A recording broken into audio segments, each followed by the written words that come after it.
ये देश देवों का है, मुनियों का है, ब्रह्म ऋषियों का है।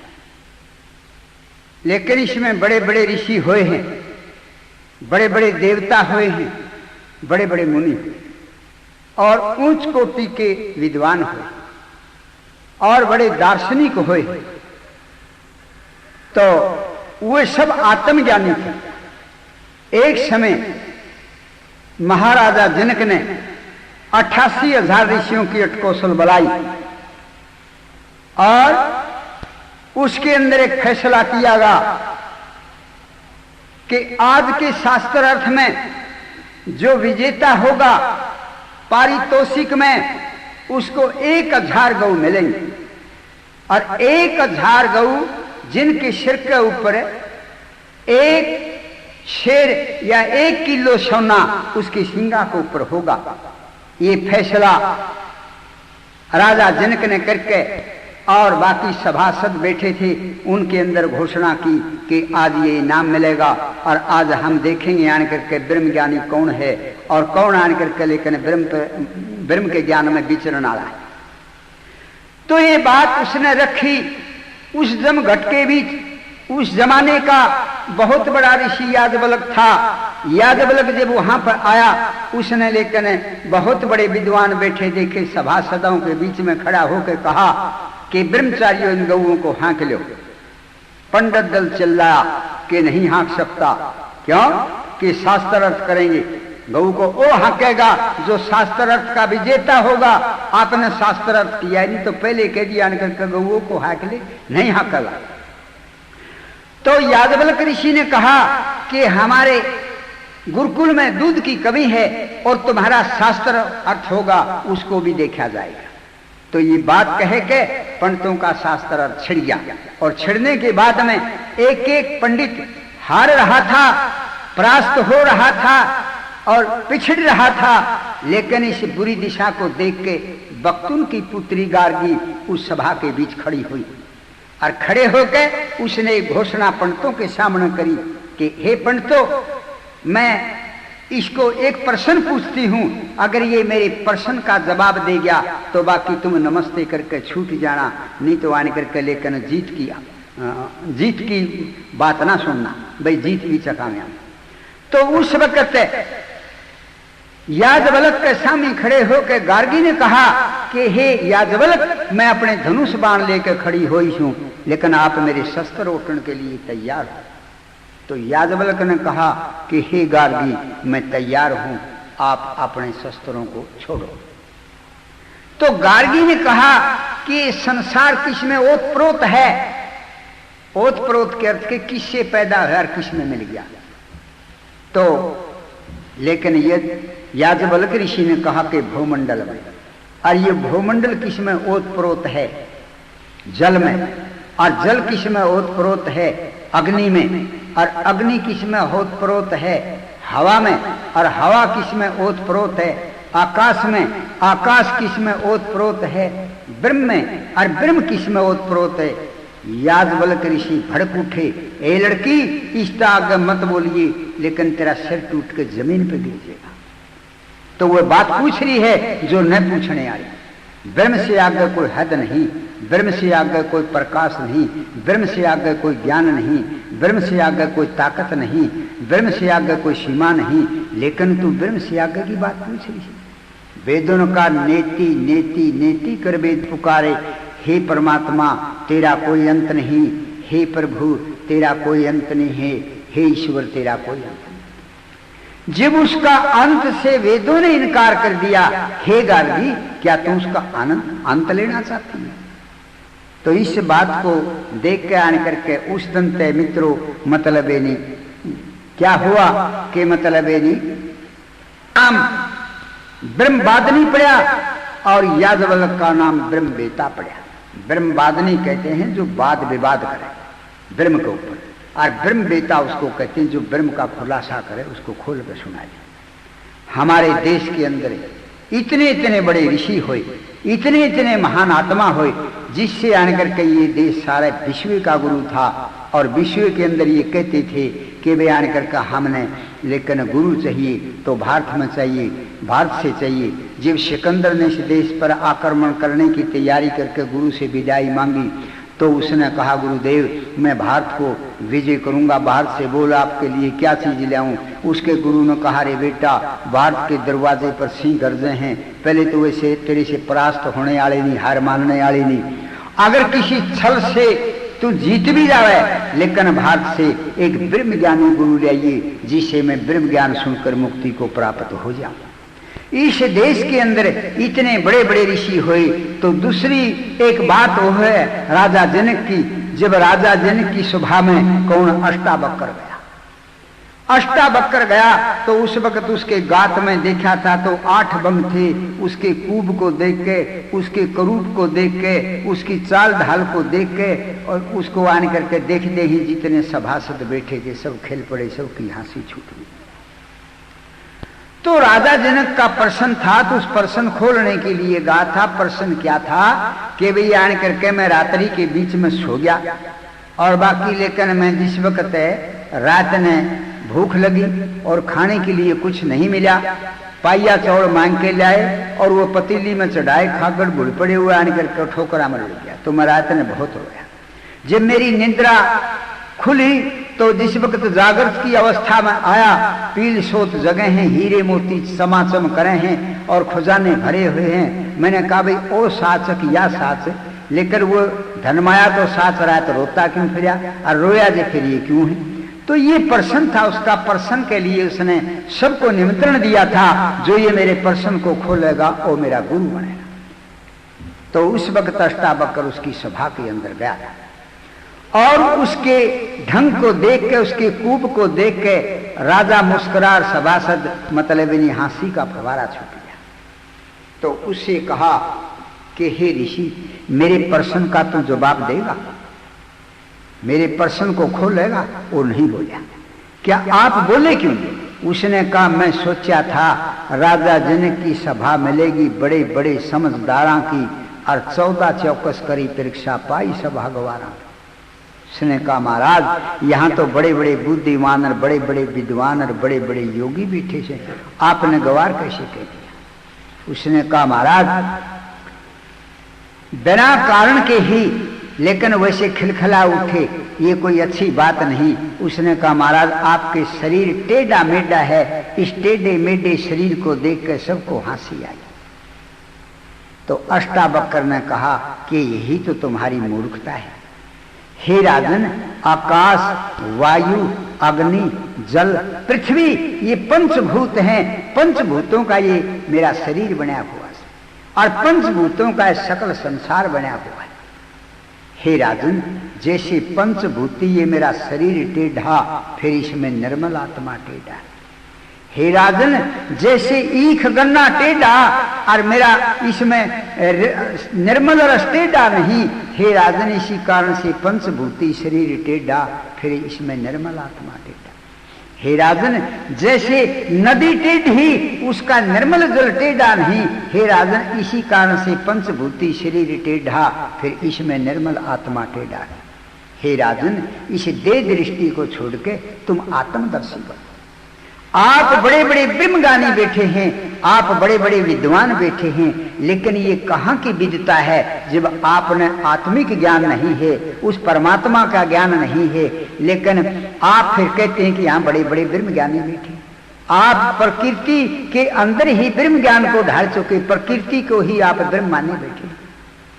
तो राजा जनक ने ये प्रश्न किया तो उसका प्रश्न उसने खोल दिया कि हे राजन न तो वे सत्य न वे सत्य, क्योंकि संसार में कितने आने करके राजे और बाकी आने करके सम्राट चले गए, कितने ऋषि मुनि चले गए, अगर वे सत्य होते तो आज भी पाते, और कितने ही आने करके सपने आए लेकिन सपने साच होते तो आज अब भी पाते। इसीलिए कोई सत्य नहीं, ये दोनों असत्य हैं।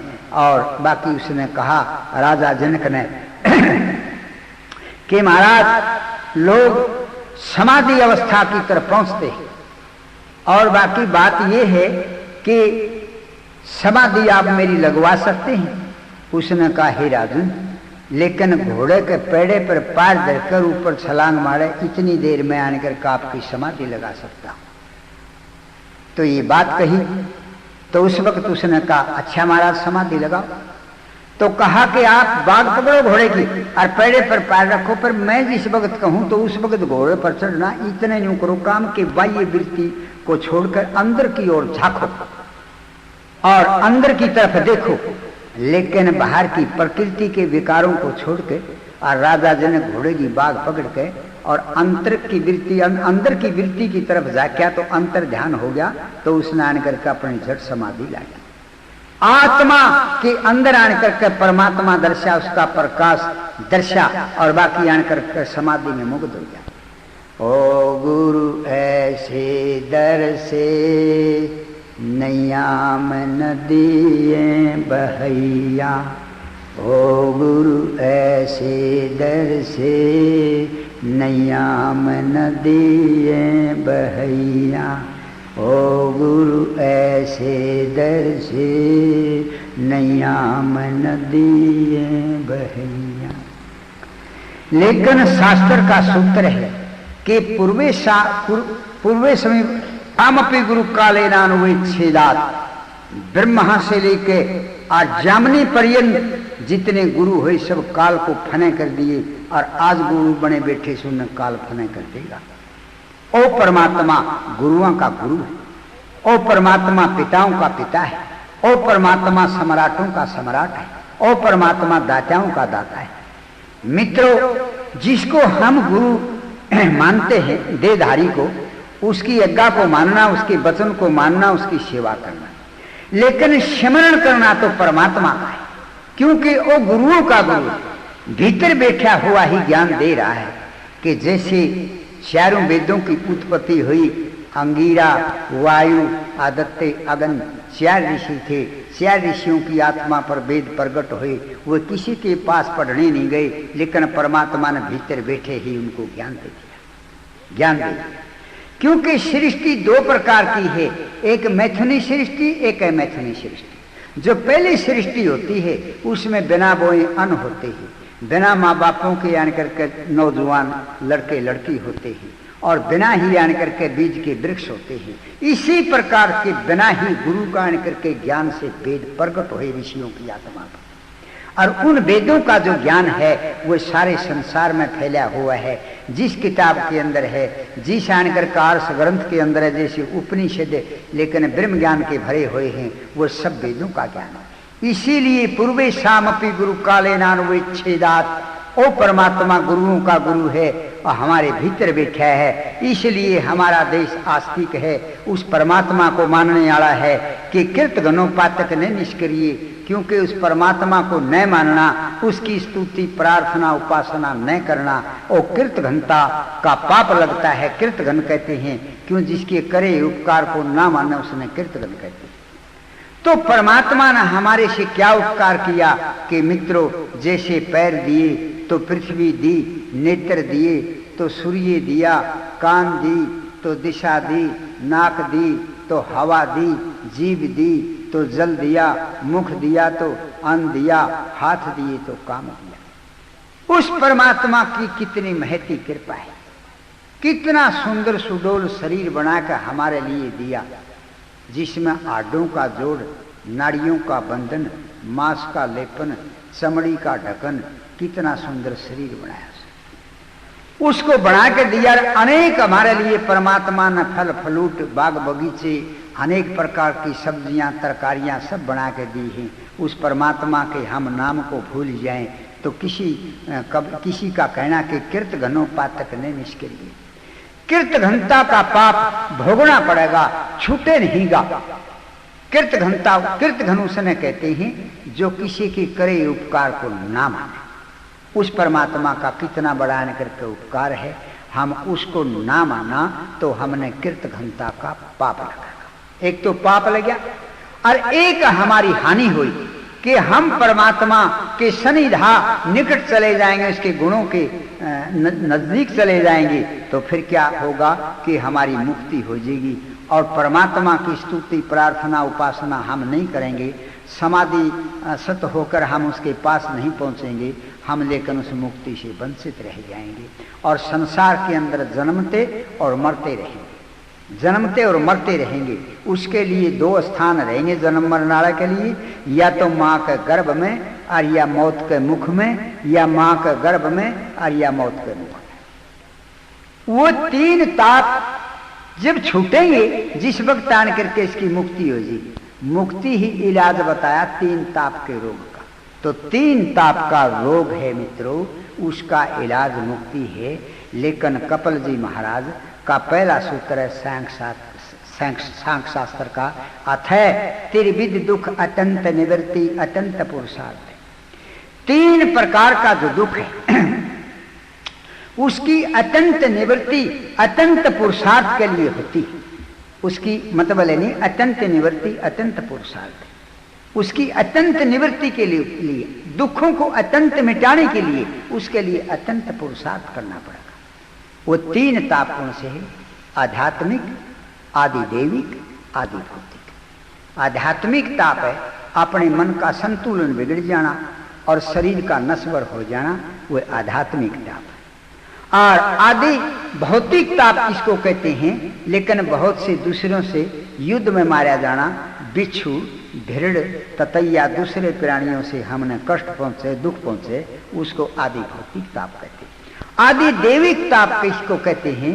जो देवों का देव जो परमात्मा है, लेकिन भूकंप, जल जला, अतिवृष्टि, अनावृष्टि, ये जितने भी आने करके विकार आते हैं उस परमात्मा के प्रकोप से आते हैं।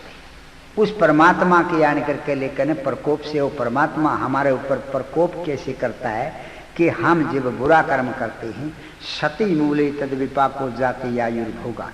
ये योग शास्त्र का सूत्र है। जब तक हमारे कर्म शेष रहेंगे और हमारे कर्मों का फल परमात्मा हमको देता रहेगा। और जब हमारे कर्म हैं वो ज्ञान रूपी अग्नि से दग्ध हो जाएंगे और कोई संस्कार बाकी नहीं रहेगा, तो फिर आने करके हमारा आगामी जन्म नहीं होगा, लेकिन हम मुक्ति के अंदर पहुंच जाएंगे।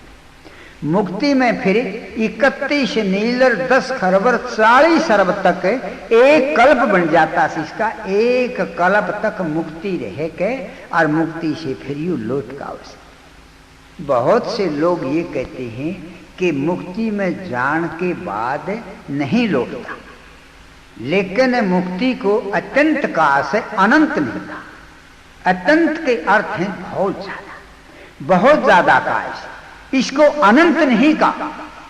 अगर अनंत कहते तो आने करके ये ब्रह्म हो जाता, लेकिन ये ब्रह्म नहीं हुआ, क्योंकि मुक्ति होने के बाद भी जीव अल्पज रहेगा, सर्वज्ञ नहीं हो सकता, लेकिन ब्रह्म के आधार पर विचरण करेगा। जैसे प्रकृति बहुत विशाल है, प्रकृति के अंदर जीव आने करके जो विचरण करता है, लेकिन उसने एक शरीर मिला है जीवात्मा को, और उस शरीर के अंदर कारोबार करता है, तो प्रकृति तो उससे न्यारी और बहुत रहेगी। इसीलिए परमात्मा के अंदर ये आने करके विचरण करता है।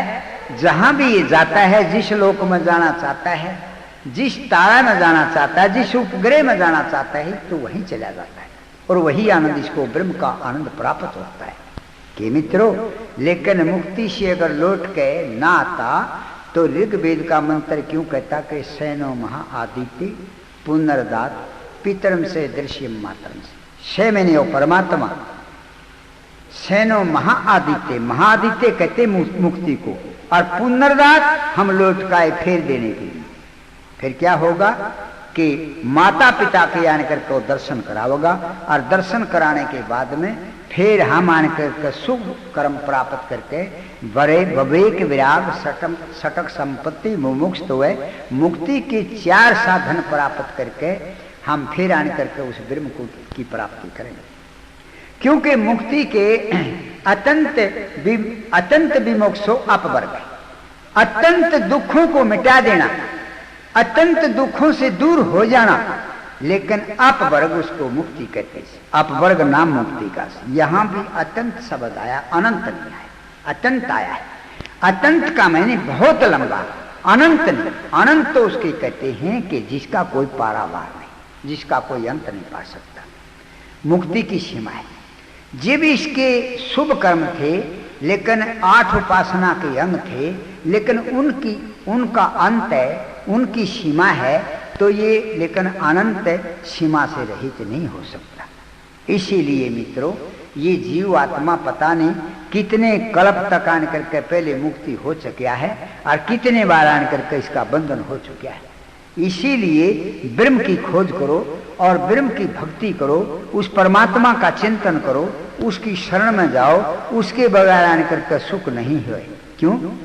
गुरु नानक देव जी का एक लेकिन वचन है, नानक सुखिया कोई नहीं और दुखिया सब संसारा, सुखिया ताको जानिए फिर नाम आधारा। जो परमात्मा के नाम पर आधारित है और जो परमात्मा का चिंतन करता है, विवेक विराग करता है, लेकिन मुक्ति के 4 साधन करे। 4 साधनों के बाद फिर 4 अनुबंधन है, तब ये 8 होंगे। 4 अनुबंधन कैसे? उसने कहा, बोला भाई विवेक विराग सटक संपत्ति मुमुक्त है। ये मुक्ति के 4 साधन जो प्राप्त कर लेगा वो मुक्ति का अधिकारी। मुक्ति का अधिकार तो मिल गया। तो शंकावादी ने कहा कि उसकी प्राप्ति कैसे होगी? कहने का ब्रह्म की प्राप्ति हो जाएगी, तो तब आन करके लेकर उसकी प्राप्ति होगी। क्यों? मुक्ति तो ब्रह्म के आधार है और भोग प्रकृति के आधार है। लेकिन भोग भोगने आए थे, भोग लिया हमें भोगा न रे, बल बुद्धि और तेज रानी घेर लिए हम रोगा ने।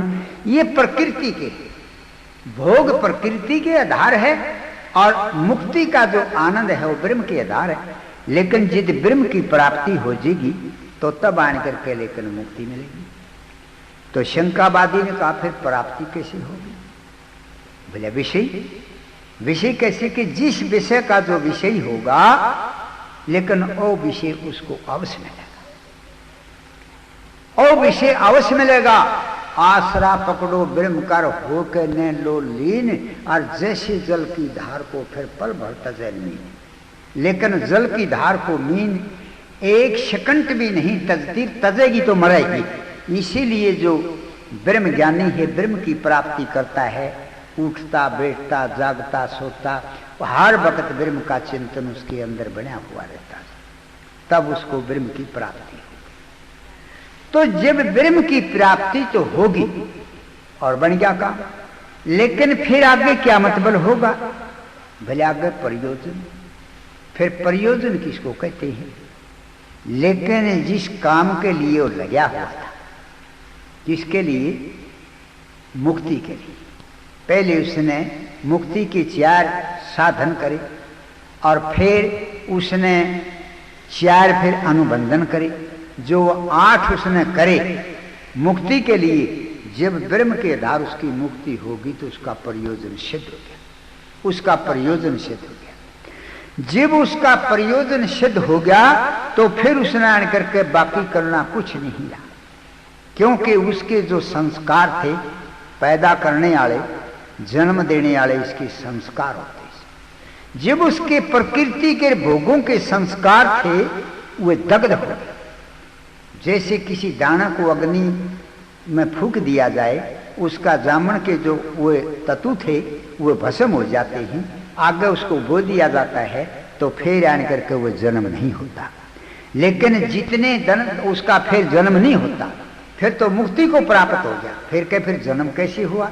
लेकिन मुक्ति की अवधि है, उसके कर्म अनंत होते तो मुक्ति अनंत होती। उसके कर्म, उसके साधन, उसकी क्रिया सीमित है तो मुक्ति भी सीमित, वो भी कभी अनंत नहीं हो सकती।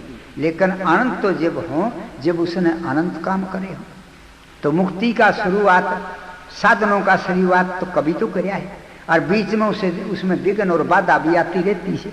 इसलिए कहने की बात यह है, योग करता रहता है और एक जन्म को छोड़ जाता है और दूसरे फिर जुड़ जाता है, और फिर योग करता रहता है और फिर जुड़ जाता है।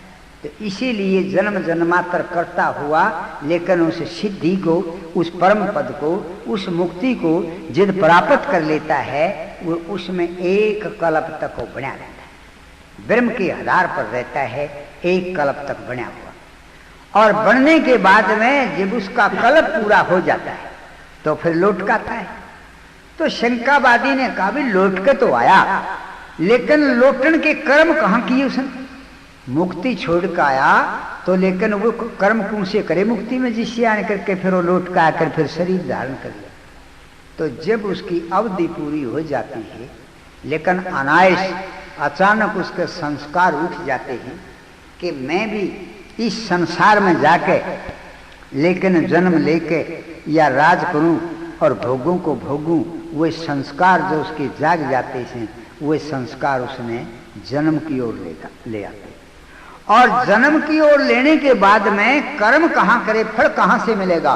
वो जितने कर्म जितने जन्मों में उसने शुभ कर्म करे थे लेकिन वो शुभ कर्म फिर आन करके वो फल स्वरूप बनकर उसके सामने आ जाते हैं। तो इसीलिए आन करके फिर वो मुक्ति को छोड़ के और मुक्ति को छोड़ के फिर वापस